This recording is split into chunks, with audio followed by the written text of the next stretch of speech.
So in this Canva tutorial video, I'm going to be showing you guys how to add the drop shadow effect to an image in Canva here inside the Canva mobile app. So once you have the Canva app open up on your device, next thing I want you to do is add an image to your design. So I go to the bottom left here to this purple circle, press on the purple circle. This will work the exact same for any uploaded images or any images that you grab from Canva. So I'm just going to go to where it says search elements here. And how about I search up a photo of a fish? Completely random. How about a jellyfish? Why not mix it up a little bit? I'll just select the jellyfish.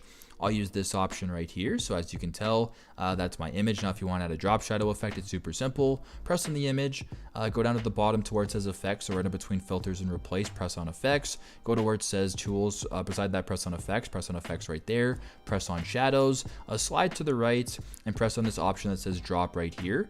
This will add a drop shadow to your design. Now, if you want to edit it, press on it one more time, and now you're brought up to this screen. So if you want to change the size of the drop shadow, the blur amount, the angle, you can kind of play around with it and do whatever you want.